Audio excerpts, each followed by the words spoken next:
Christ disciples ചാനലിലെ എല്ലാ ശ്രോതാക്കൾക്കും സ്നേഹവന്ദനം. പ്രിയ സഹോദരങ്ങളെ, ഞാൻ നിങ്ങളുടെ മുമ്പിൽ ഒരു പുസ്തകം പരിചയപ്പെടുത്തുകയാണ്. പുസ്തകത്തിൻ്റെ പേര് പരമാർത്ഥി കുഞ്ഞാമൻ എന്നതാണ്. ഇതിൽ പരമാർത്ഥിയായ ഒരു സാധു മനുഷ്യനെയും കാണാം, അദ്ദേഹത്തെ ഉപദേശിക്കുന്ന ഒരു ഉപദേഷ്ടാവിനെയും നമുക്ക് കാണാം. ഈ ചിത്രം വരച്ചത് ഞാൻ തന്നെയാണ്. ഈ പുസ്തകത്തിൽ കുഞ്ഞാമൻ്റെ കഥകളാണ്, ജീവിത അനുഭവങ്ങളുടെ അടിസ്ഥാനത്തിൽ എഴുതപ്പെട്ട കഥകൾ. ഈ കഥകൾ എഴുതിയ കുഞ്ഞാമൻ, ആ കുഞ്ഞാമൻ്റെ കഥാകൃത്ത് ഇന്ന് നമ്മുടെ കൂടെ ഉണ്ട്. ആ കഥാകൃത്തിനെ നമുക്കൊന്ന് പരിചയപ്പെടാം. കഥാകൃത്ത് മേൽക്കടയ്ക്കാവൂർ ഷിബു ബാലൻ എന്ന കഥാകൃത്താണ്. അദ്ദേഹത്തെ നമുക്കൊന്ന് പരിചയപ്പെടാം. പ്രിയ സഹോദര, നമസ്കാരം. നമസ്കാരം. നമ്മുടെ ശ്രോതാക്കളുടെ മുമ്പിൽ താങ്കളുടെ അനുഭവങ്ങൾ ഒന്ന് പങ്കുവെക്കണമെന്ന് ഞങ്ങൾ ആഗ്രഹിക്കുന്നു. അതിൽ ഈ കുഞ്ഞാമൻ കഥകൾ, ഇതിനകത്ത് ധാരാളം കഥകൾ ഇതുണ്ട്. ഈ പുസ്തകത്തിൽ പെടാത്ത പല കഥകൾ പിന്നെയും എഴുതപ്പെട്ടുകൊണ്ടിരിക്കുകയാണെന്ന് അറിഞ്ഞു. ഓക്കെ, അപ്പം ഞാൻ ഈ പുസ്തകത്തെക്കുറിച്ച് വായിച്ചപ്പോൾ എനിക്ക് അത് വളരെ ആകർഷണീയമായി തോന്നി. കാരണം ഇത് ഒരു സാധാരണ വിശ്വാസിയുടെ, ക്രൈസ്തവ സമൂഹത്തിലെ വിശേഷിച്ച് പെന്തക്കോസ്തുകാരുടെ ഇടയിലെ ഒരു സാധാരണ വിശ്വാസി പലപ്പോഴും അഭിമുഖീകരിക്കുന്ന ചെറിയ ചെറിയ പ്രശ്നങ്ങളായിട്ട് പലപ്പോഴും കണ്ടിട്ടുള്ള കാര്യം. അത് കഥാരൂപത്തിലാണ് താങ്കൾ ഇവിടെ അവതരിപ്പിച്ചിരിക്കുന്നത്. ഇതിനകത്ത് പുര നിറയുന്ന സങ്കടം എന്നുള്ളതാണ് ആദ്യത്തെ കഥ. ഇതിൽ ഈ പുര നിറയുന്ന കഥയ്ക്കകത്ത് കുഞ്ഞാമൻ ഒരു ഹൈന്ദവ പശ്ചാത്തലത്തിൽ നിന്ന് വരുന്നു. അദ്ദേഹത്തിൻ്റെ മകളുടെ വിവാഹം ശ്രമിച്ചിട്ട് അതിന് നടക്കാതെ വരുന്നു. അവസാനം ശുശ്രൂഷകൻ അദ്ദേഹത്തോട് പറയുക, നിങ്ങളുടെ കൂട്ടത്തിൽപ്പെട്ട ആരെങ്കിലും ഒരാളെ അങ്ങ് കല്യാണം കഴിക്കുക, എന്നിട്ട് നമുക്ക് അയാളെ രക്ഷിക്കപ്പെടുത്തി നമുക്ക് സഭയിൽ ഒരു അംഗം കൂടിയാകാൻ പറ്റുമല്ലോ. അങ്ങനെയൊക്കെ കേട്ടപ്പോൾ അതിൻ്റെ അവസാനം പാവം കുഞ്ഞാമൻ സർവ്വനാടികളും സ്തംഭിച്ച അവസ്ഥയിൽ തളർന്നിരുന്നു പോയി. ശരിക്കും നമ്മുടെ ലവ് ജിഹാദ് പോലെ ലവ് ജിഹാദ്. അപ്പം ഇത് ശരിക്കും ജീവിതത്തിൽ ഇങ്ങനെയുള്ള എന്തെങ്കിലും അനുഭവങ്ങളുടെ അടിസ്ഥാനത്തിൽ തീർച്ചയായിട്ടും അത് നമ്മുടെ ശ്രോതാക്കൾക്ക് വേണ്ടി ഒന്ന് പറയാം. തീർച്ചയായിട്ടും ഇത് എൻ്റെ അനുഭവത്തിൻ്റെ അടിസ്ഥാനത്തിലാണ് ആ കഥ ഞാൻ എഴുതിയത്. എനിക്ക് നേരിട്ട് അറിയാവുന്ന ഒരു പട്ടിക ജാതി വിഭാഗത്തിൽപ്പെട്ട ഒരു കുടുംബത്തിലുള്ള ഒരു അമ്മയും 2 പെൺമക്കളും എനിക്കറിയാവുന്നൊരു പള്ളിയിൽ പ്രാർത്ഥനയ്ക്ക് പോയി. അവർ പോയതിന് ശേഷം സ്നാനപ്പെട്ടു. ആ പള്ളിയിലെ അംഗങ്ങളായിട്ട് ഇങ്ങനെ നിൽക്കുകയാണ്. ആ പള്ളി എന്ത് പറയുന്നുവോ, പാസ്റ്റർ എന്ത് പറയുന്നു, അതാണ് അവർക്ക് വേദവാക്യം. ദൈവവചനത്തേക്കാൾ, ബൈബിളിനേക്കാൾ, കർത്താവിൻ്റെ വാക്കുകളേക്കാൾ ആ പാസ്റ്ററുടെ വാക്കുകളെയാണ് അവർ വിശ്വസിച്ചിരുന്നത്. പാസ്റ്റർ എന്ത് പറഞ്ഞാലും അവർ ചെയ്യും. ഇങ്ങനെയാണ് പോകുന്നത്. ഇതിനിടയ്ക്ക് കല്യാണപ്രായമായപ്പോൾ ഈ കുഞ്ഞുങ്ങൾക്ക് നല്ല ചില കല്യാണാലോചനകളൊക്കെ വന്നു, വിശ്വാസികളുടെ ഇടയിൽ നിന്ന് തന്നെ വന്നു. അന്നേരം ഇതേ പാസ്റ്റർ എന്നെ പ്രവചിച്ച് പറഞ്ഞു, നിങ്ങൾക്ക് വലിയൊരു സമ്പന്നനായിട്ടുള്ള ആൾക്കാർ വരും, പ്രവാചകന്മാർ വരും, ശുശ്രൂഷകർ വരും, യൂറോപ്പിൽ നിന്ന് വരും, അമേരിക്കയിൽ നിന്ന് വരും, ഇതൊക്കെയുള്ള ചില പ്രവചനങ്ങളൊക്കെ ആയിട്ട് ഇവരിങ്ങനെ വെയിറ്റ് ചെയ്ത് നിൽക്കുകയാണ്. ചുരുക്കി പറഞ്ഞാൽ കല്യാണപ്രായം കടന്നു, കല്യാണം നടന്നില്ല. അവസാനം കല്യാണാലോചന പരാതിയുമായി, വിശ്വാസകോളത്തിൽ നിന്ന് കല്യാണാലോചനകൾ വരാതെയായി. അങ്ങനെ ഇരുന്നപ്പോൾ അവസാനം ഗതികെട്ടുകൊണ്ടായിരിക്കണം ഈ പാസ്റ്റർ ഇവരോട് പറയണം. അപ്പോൾ ഈ നേരെ ഇവയെ പറഞ്ഞ ഇവർ അംഗീകരിക്കുന്നല്ലോ. അപ്പോൾ പാസ്റ്റർ പ്രാർത്ഥിച്ചു നോക്കിയിട്ട് ഞാൻ നിങ്ങളുടെ വിഷയം പ്രാർത്ഥിച്ചപ്പോൾ യേശു എന്നോട് പറഞ്ഞത്, നിങ്ങൾ പോയി നിങ്ങളുടെ ജാതിയിൽ തന്നെ ഉള്ള ആരെങ്കിലുമൊക്കെ കണ്ട് കല്യാണം കഴിച്ച് അത് അമ്പലത്തിൽ വെച്ച് ആയാലും കെട്ടി കഴിഞ്ഞാൽ അതൊക്കെ ദൈവത്തിന് ഇഷ്ടമാണ്, യേശുവിന് ഇഷ്ടമാണ്. അപ്പോൾ അങ്ങനെ കെട്ടിയിട്ട് ആ ചെറുക്കന്മാരെയും കൂടി 2 പെൺകൊച്ചുങ്ങളുണ്ട്, അപ്പോൾ അവരെയും കൂടി ഇങ്ങനെ പള്ളിയിലോട്ട് കൊണ്ടുവരുന്നതായിട്ടൊക്കെയാണ് ദൈവം യേശു എനിക്ക് കാണിച്ചു തന്നത് എന്ന് പറഞ്ഞു. പക്ഷേ ഈ പാവം, ഈ പരമാർത്ഥി, നമ്മുടെ പുസ്തകത്തിൻ്റെ പേര് തന്നെ പരമാർത്ഥികളായ മനുഷ്യന്മാരെ കൗശലക്കാരെ എങ്ങനെ പറ്റിക്കുന്നു എന്നുള്ള കാര്യങ്ങളാണ് ഞാൻ ഈ പുസ്തകത്തിൽ എഴുതിയിട്ടുള്ളത്. ഈ പരമാർത്ഥിയായിട്ടുള്ള കുടുംബം അതുപോലും യേശുവിൻ്റെ വാക്കുകളായിട്ട് വിശ്വസിച്ചു. എന്നിട്ട് ഈ പറഞ്ഞ പോലെ അമ്പലത്തിൽ പോയി കല്യാണം കഴിച്ചു. തിരിച്ച് ആ സൗരന്മാർ, ആ കെട്ടിയ ചെറുക്കന്മാർ പള്ളിയിൽ പോയില്ലെങ്കിൽ ഇപ്പോഴും അവർ പള്ളിയിൽ പോകുന്നുണ്ട്. ജീവിതത്തിൽ ഒത്തിരി പ്രയാസങ്ങളും പ്രശ്നങ്ങളും ഒക്കെ ഉണ്ട്. എങ്കിലും ഇപ്പോഴും അവർ അത് ദൈവത്തിൻ്റെ വചനമായിട്ട്, ആ പാസ്റ്റർ പറഞ്ഞാലും ദൈവത്തിൻ്റെ വചനമായിട്ട് വിശ്വസിച്ചുകൊണ്ട് മുന്നോട്ട് പോവുക. ഇത് കണ്ടുകൊണ്ട്, ആ ഒരു അവസ്ഥ കണ്ടുകൊണ്ടാണ് ഞാൻ ഈ കഥ പുര നിറയുന്ന സങ്കടം എന്നുള്ള കഥ എഴുതിയത്. ഇതിന് അനുബന്ധം എഴുതിയിരിക്കുന്ന വാക്യം ഗലാത്യർക്ക് എഴുതിയ ലേഖനം 3:27-28 അനുബന്ധത്തിൽ ഇങ്ങനെയാണ് കിടക്കുന്നത്: ക്രിസ്തുവിനോട് ചേരുവാൻ സ്നാനമേറ്റിരിക്കുന്ന നിങ്ങളെല്ലാവരും ക്രിസ്തുവിനെ ധരിച്ചിരിക്കുന്നു. അതിൽ യഹൂദനും യവനും എന്നില്ല, ദാസനും സ്വതന്ത്രനും എന്നില്ല, ആണും പെണ്ണും എന്നില്ല, നിങ്ങളെല്ലാവരും ക്രിസ്തുവിൽ ഒന്നത്രേ. ഈ അനുബന്ധ വാക്യം കൊണ്ടെന്താ സാറിന് ഉദ്ദേശിച്ചത്? അല്ല, ഈ വാക്യത്തിലാണല്ലോ ദൈവസഭകൾ പോകേണ്ടത്.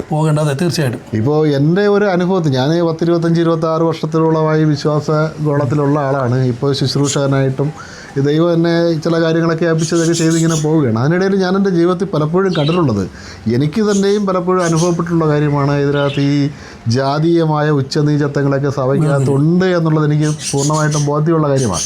ആ ബോധ്യമുള്ളത് കൊണ്ട് അങ്ങനെ നമ്മളിൽ ഉണ്ടാകാൻ പാടില്ല. ഈ വാക്യം അനുസരിച്ചാണ് നമ്മൾ പോകുന്നത്. ഒന്നായിരിക്കണം. അപ്പോൾ ക്രിസ്തുവിലാണെന്ന് പറയുകയും വിവിധ ജാതി ബോധത്തിൽ തന്നെ തുടരുകയും ചെയ്യുക. അപ്പോൾ നമ്മളൊരു മിഥ്യാധാരണയില്ല, നമ്മൾ ക്രിസ്തുവിലായിട്ടില്ല, നമ്മളൊരു സഭയിലായി എന്നുള്ളത് ക്രിസ്തുവിലായിട്ടില്ല. അപ്പം ഞാൻ എൻ്റെ ഒരു സംശയം, അങ്ങനെയാണെങ്കിൽ ഈ യേശു ക്രിസ്തുവിനോട് ചേരാനാണ് സ്നാനമേറ്റതെന്ന് പറഞ്ഞ് ചേരുകയും സ്നാനമേൽക്കുകയും ചെയ്തിട്ട് ഈ ജാതിബോധം ഹൃദയത്തിൽ സൂക്ഷിക്കുകയും ചെയ്യുന്നെങ്കിൽ അത് തികച്ചും തെറ്റല്ലേ? അത് തികച്ചും തെറ്റാണ്, അത് വ്യാജമല്ലേ? അത് വ്യാജമാണ്. അങ്ങനെയാണെങ്കിൽ ആ സ്നാനം അംഗീകരിക്കപ്പെടേണ്ട സ്നാനം അംഗീകരിക്കപ്പെടേണ്ട സ്നാനമല്ല. അപ്പോൾ അന്നേരം നാളെ അദ്ദേഹം ഒരു മാനസാന്തരം ഉണ്ടായി കഴിഞ്ഞ് കഴിഞ്ഞാൽ അദ്ദേഹം പിന്നെന്ത് ചെയ്യും? വീണ്ടും പോയി സ്നാനപ്പെടേണ്ടി? തീർച്ചയായിട്ടും അദ്ദേഹം സ്നാനപ്പെടേണ്ടതായിട്ടുണ്ട്. കാരണം ഈ സ്നാനം എന്താണ് എന്നറിയാതെയാണ്. സ്നാനം എന്ന് പറയുന്നത് ഒരു ബാഹ്യമായ കാര്യമല്ലല്ലോ, അത് ബാഹ്യമായ ഒരു പ്രകടനമാണെങ്കിൽ പോലും അതിന് ആന്തരികമായൊരു മാറ്റമാണല്ലോ ആവശ്യം വേണ്ടത്. അപ്പോൾ ഈ ആന്തരികമായ മാറ്റം ഇല്ലാതെ ഒരാൾ മറ്റ് സമ്മർദ്ദങ്ങളുടെ ഭാഗമായിട്ട്, മറ്റ് വ്യക്തികളുടെയോ മനുഷ്യന്മാരുടെയോ സാഹചര്യങ്ങളുടെയോ സമ്മർദ്ദത്തിൻ്റെ ഭാഗമായിട്ടാണ് സ്നാനപ്പെട്ടതെങ്കിൽ അദ്ദേഹം എന്തെങ്കിലും ആ സത്യം തിരിച്ചറിയുമ്പോൾ അല്ല ഞാൻ ചോദിക്കുന്നത് അതൊക്കെ നമ്മളിപ്പം യഥാർത്ഥമായി സത്യങ്ങൾ മനസ്സിലാക്കി ഒരാൾ സ്നാനപ്പെടുക. അതെ, സുവിശേഷം ശരിയായ നിലയിൽ കേട്ടു അല്ലെങ്കിൽ ബോധ്യപ്പെട്ടിട്ടാണ് സ്നാനപ്പെട്ടു വരുന്നത്. പക്ഷെ മക്കളുടെ വിവാഹ വിഷയം വരുമ്പോഴത്തേക്ക് മറ്റുള്ളവർ ഈ ഇദ്ദേഹത്തിൻ്റെ ജാതി നോക്കിക്കൊണ്ട് ഇദ്ദേഹത്തിന് കല്യാണത്തിന് ആൺകുട്ടിക്കാണെങ്കിൽ പെൺകുട്ടി അല്ലെങ്കിൽ പെൺകുട്ടിയാണെങ്കിൽ കുട്ടി അത് കൊടുക്കാതിരിക്കുന്ന ഒരു സ്ഥിതി വരാറുണ്ടല്ലോ. ഒരുപക്ഷെ ഇദ്ദേഹത്തിൻ്റെ സ്നാനം കറക്റ്റായിരിക്കും, പക്ഷേ മറ്റുള്ളവരുടെ ഉള്ളത്തിൽ നിന്ന് അല്ലെങ്കിൽ ഇദ്ദേഹത്തിൻ്റെ ഉള്ളത്തിൽ നിന്ന് ഈ ജാതി ബോധം മാറിയില്ല എന്ന് പറയുന്ന ഒരവസ്ഥ. ഇപ്പോൾ യേശു ക്രിസ്തുവിൽ വിശ്വസിക്കുന്നവനാണ് സ്നാനപ്പെടേണ്ടത്. അപ്പോൾ യേശു ക്രിസ്തുവിൽ വിശ്വസിക്കുന്ന യഹൂദനാണെങ്കിലും യവനനാണെങ്കിലും ഏത് ജാതിപ്പെട്ടവനും സ്നാനപ്പെടണം. ഓക്കെ, നമ്മളതനുസരിച്ച് യേശു ക്രിസ്തുവിൽ വിശ്വസിക്കുന്നു, വിശുദ്ധ വേദപുസ്തകം പറയുന്നതനുസരിച്ച് സ്നാനപ്പെടുകയാണ്. പക്ഷെ സ്നാനപ്പെട്ട് കഴിഞ്ഞിട്ടും ഉള്ളത്തിൽ ജാതിബോധം നിലനിൽക്കുന്നെങ്കിൽ അത് സ്നാനത്തിൻ്റെ കുഴപ്പമായിരിക്കുമോ അതോ ആ സഭ പഠിപ്പിക്കേണ്ടത് കൃത്യമായി പഠിപ്പിക്കാത്തതിന് പോരായ്മ? അത് പഠിപ്പിക്കേണ്ടത് കൃത്യമായിട്ട് പഠിപ്പിക്കാത്തതിന് പോരായ്മ. ഞാൻ പോലും സ്നാനപ്പെടുമ്പോൾ ശരിക്കും പറഞ്ഞാൽ സ്നാനം എന്താണെന്നുള്ളത് സ്നാനപ്പെട്ട് വർഷങ്ങൾ കഴിഞ്ഞതിന് ശേഷം ആ ദൈവജനത്തിൽ ഞാൻ പഠിക്കുന്നത്. പലപ്പോഴും നമ്മൾ സ്നാനപ്പെടുന്നത് ഒരു അസുഖം മാറാനായിട്ട്, അല്ലെങ്കിൽ ഭൗതിക അനുഗ്രഹം നേടാനായിട്ട്, അല്ലെങ്കിൽ ഒരു പെന്തക്കോസ്ത് സഭയിൽ ചേരാനായിട്ടൊക്കെയാണ് സ്നാനപ്പെടുന്നത്. പിന്നീടാണ് നമ്മൾ ദൈവജനത്തിൻ്റെ ആഴങ്ങളിലേക്ക് പോകുമ്പോഴാണ് നമ്മൾ ചെയ്തിരുന്ന പലതും അബദ്ധമായിരുന്നു എന്നുള്ളതും ദൈവം ഉദ്ദേശിച്ചത് ഇന്നതാണെന്നുള്ളത് ദൈവത്തിൻ്റെ ഉദ്ദേശം പിന്നീടാണ് മനസ്സിലാകുന്നത്. അത് വളരെ കറക്റ്റാണ്. ഈ പുരനിറയും എന്ന സങ്കടം എന്ന് പറയുന്ന വിഷയം, ഇത് ശരിക്കും ഈ സങ്കടം ഈ പറയുന്ന ഹൈന്ദവ വിഭാഗത്തിൽ നിന്ന് ക്രൈസ്തവ മേഖലയിൽ വന്നവരാണ് കൂടുതൽ അനുഭവിക്കുന്നത്. അല്ല, ഞാൻ എപ്പോഴും പറയുന്നൊരു കാര്യമുണ്ട്, ഇത് മറ്റുള്ളവർക്ക് മനസ്സിലാക്കാൻ കഴിയുന്നില്ല എന്നുള്ളതൊരു വസ്തുത. എനിക്ക് അനുഭവപ്പെട്ടൊരു കാര്യമുണ്ട്. ഞാൻ പലരോടും ഇത് പറയാറുണ്ട്. ഈ പാരമ്പര്യ ക്രൈസ്തവ സഭകളിൽപ്പെട്ട ആൾക്കാർ വിശ്വാസത്തിലേക്ക് വരുമ്പോൾ, വേർപെട്ട സഭകളിലേക്ക് വരുമ്പോൾ അവർക്ക് വന്നിടവുമായിട്ടുള്ള വ്യത്യാസം, അവർ ഏതാണോ വിട്ടു വന്നത് അവിടവും ഇപ്പോൾ നിൽക്കുന്ന വേർപെട്ട സഭയായിട്ടുള്ള വ്യത്യാസം 2 ചുവടാണെന്ന് വെച്ചുകൊടുക്കുക. ഒരു ഉദാഹരണം, 2 ചുവട് ദൂരമേ ഉള്ളെന്ന് വെച്ചുകൊടുക്കുക. മനസ്സിലായി. ഇതേ പ്രോസസ്സിങ് തന്നെ ഒരു ഹൈന്ദവൻ ആയിരിക്കുന്നൊരു വ്യക്തി, ഹൈന്ദവ പശ്ചാത്തലത്തിൽ നിന്നുള്ള ഒരു വ്യക്തി ഈ വേർപെട്ട സഭയിലോട്ട് വരുമ്പോൾ അത് 200 ചുവടിൻ്റെ വ്യത്യാസമാവും. അപ്പോൾ ചുരുക്കി പറഞ്ഞാൽ യവന് തിരിച്ചു പോകാൻ ബുദ്ധിമുട്ടാണ്. എപ്പോൾ വേണമെങ്കിലും ഇപ്പോൾ ചീത്ത വിളിച്ച പാസ്റ്റേഴ്സ് തിരിച്ച് സൈത്ത് കണ്ണൂരെന്ന് പറഞ്ഞൊരു പാസ്റ്റർ തിരിച്ച്, അതെല്ലാം ഒരു നിമിഷം കൊണ്ട് സംഭവിക്കുന്ന. പക്ഷേ ഹിന്ദുവിൽ രക്ഷിക്കപ്പെട്ട് വന്ന മനുഷ്യൻ തിരിച്ചു പോകാൻ പറ്റില്ല. അത് വളരെ നിർബന്ധമായ കാര്യമാണ്. കാരണം ഹിന്ദുവിൽ നിന്ന് വിശ്വാസത്തിൽ വന്നവന് പിന്നെ തിരിച്ചു അവൻ്റെ കൾച്ചർ എൻ്റർലി ഡിഫറൻ്റ് ആവുകയാണ്, നിർബന്ധിതനായി. അപ്പോൾ അവൻ സ്വാഭാവികമായിട്ട് അവൻ മറ്റൊരു തലത്തിലോട്ടാണ് പോകുന്നത്. അപ്പോൾ ചുരുക്കി പറഞ്ഞാൽ കടലും കരയും കടന്ന് നിങ്ങളെ മതത്തിൽ ചേർത്തിട്ട് നിങ്ങളെക്കാൾ ഇരട്ടി നരകമാണ്, ജീവിതത്തിൽ ഇരട്ടി നരകത്തിന് യോഗ്യനാവുക അവൻ. കാരണം അവനെ ഒരു ഹിന്ദു വിശ്വാസം സ്വീകരിക്കുമ്പോൾ അപ്പോഴേ തന്നെ സംഭവിക്കുന്ന ചില കാര്യങ്ങളുണ്ട്. ഒന്ന്, അവൻ്റെ ബന്ധുക്കൾ അവനെ ഒറ്റപ്പെടുത്തും, ഒഴിവാക്കും. അവൻ്റെ സമൂഹം അവനെ ഒറ്റപ്പെടുത്തും. അവൻ സാമൂഹികമായിട്ടും വ്യക്തിപരമായിട്ടും ഒക്കെ ഒരുപാട് വെല്ലുവിളികൾ, കുടുംബപരമായിട്ടൊക്കെ ഒരുപാട് വെല്ലുവിളികൾ ഏറ്റെടുക്കേണ്ടി വരും. അങ്ങനെ അവൻ മുന്നോട്ട് വരുമ്പോൾ സഭയ്ക്കകത്ത് നിന്ന് അവനെ ഒറ്റപ്പെടുത്തുന്ന അല്ലെങ്കിൽ അവനെ കൂട്ടാത്ത ചില മേഖലകൾ വരുമ്പോൾ ഇരട്ടി നരകമാണ്. അല്ല, ഞാൻ ചോദിക്കുന്നത് അങ്ങനെയാണെങ്കിൽ ഈ ജാതി വികാരം പഴയ ഹൈന്ദവികതയുടെ പിന്തുടർച്ച തന്നെയല്ലേ? കാരണം യഹൂദനെ സംബന്ധിച്ചിടത്തോളം കാരണം ഈ ബൈബിൾ നമ്മൾ പരിശോധിക്കുമ്പോൾ അതിൻ്റെ മത്തായിയുടെ സുവിശേഷത്തിൽ യേശുക്രിസ്തുവിൻ്റെ വംശാവലി പറയുന്നിടത്ത് ഇതര വിഭാഗത്തിൽ നിന്ന് ഈ വംശത്തിൽ ചേർക്കപ്പെട്ടവരുണ്ട്. യഹൂദരിൽ ആർക്ക് വേണമെങ്കിലും ചേർന്ന് കഴിഞ്ഞാൽ പിന്നെ അവൻ യഹൂദ വംശത്തിലായി. എന്നാൽ പെന്തക്കോസിനകത്ത് അതേ നിലയിൽ ആർക്ക് വേണമെങ്കിലും പെന്തക്കോസ് കൂട്ടത്തിലും ചേരാം, അല്ലെങ്കിൽ ക്രൈസ്തവ സഭയിലും ചേരാം. പക്ഷെ ചേർന്നാലും അവർ ക്രിസ്തുവിൻ്റെ വംശത്തിൽപ്പെട്ടവരായിട്ട് പരിഗണിക്കപ്പെടുന്നില്ല.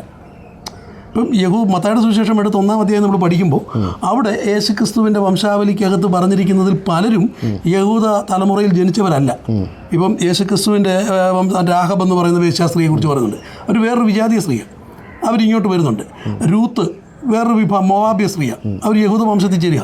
അതേ അതായത് യഹൂദ വംശത്തിനകത്ത് ഉൾപ്പെട്ടതായിട്ട് ഉൾക്കൊള്ളിച്ചുകൊണ്ടാണ് പിന്നീട് യേശുക്രിസ്തുവിൻ്റെ ജീവചരിത്രം പറയുന്നത്. ഇതേപോലെ തന്നെ ഏത് ജാതിയിൽപ്പെട്ടവനും ക്രിസ്തുവിനെ സ്വീകരിക്കാമല്ലോ. പക്ഷെ സ്വീകരിച്ചു കഴിയുമ്പം ഈ യഹൂദൻ കാണിക്കുന്ന മര്യാദ ക്രിസ്ത്യാനി കാണിക്കുന്നില്ല. ആ വേർതിരിവ് എപ്പോഴും ഉണ്ടെന്ന് എനിക്ക് തോന്നുന്നു. പ്രത്യേകിച്ചും കേരളത്തിലെ ഒരു ഈ വൈകാരികത ഇവരുടെ ഹൃദയത്തിൽ കിടക്കുന്നത്, ഇവരുടെ പഴയ പാരമ്പര്യം. അപ്പം എവിടെയും മാറ്റം വന്നിട്ടുള്ള മാനസാന്തരം എന്ന് പറഞ്ഞൊരു സംഭവം നടന്നിട്ടില്ലല്ലോ.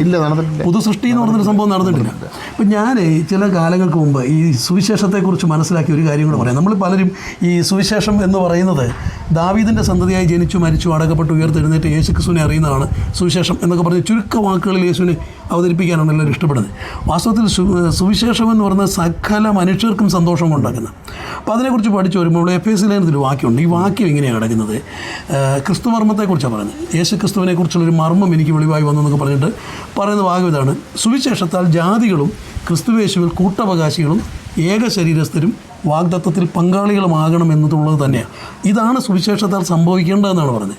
അങ്ങനെയാണെങ്കിൽ ഇക്കാര്യങ്ങളിൽ കൃത്യമായി ബോധ്യമില്ലാത്തവൻ സുവിശേഷം അറിയിച്ചാൽ ആ ജനത്തെ വഴിതെറ്റിക്കില്ലേ? അതെ, വികലമായ സുവിശേഷം. അപ്പോൾ യഥാർത്ഥ സുവിശേഷമാണ് ഒരുത്തൻ ഘോഷിക്കുന്നതെങ്കിൽ, അത് കേട്ടിട്ടാണ് ഒരുത്തൻ യേശുക്രിസ്തുവിൻ്റെ ഈ സന്തോഷത്തിലേക്ക് വരുന്നതെങ്കിൽ, അവർക്കിടയിൽ ഇങ്ങനെയുള്ള സങ്കടം ഒരു കാരണവശാലും ഉണ്ടാകത്തില്ല. പക്ഷേ ഒരു സത്യമുള്ളത്, യഥാർത്ഥമായൊരു സുവിശേഷം കേട്ട് ഒരു വ്യക്തി ഈ പെന്തക്കോസ്റ്റ് ചർച്ചിലോട്ട് അല്ലെങ്കിൽ ക്രിസ്തു മതത്തിലോട്ട് അല്ലെങ്കിൽ അതിൻ്റെ കൂട്ടായ്മയിലോട്ട് വരാനുള്ള സാധ്യത വളരെ കുറവാണ്.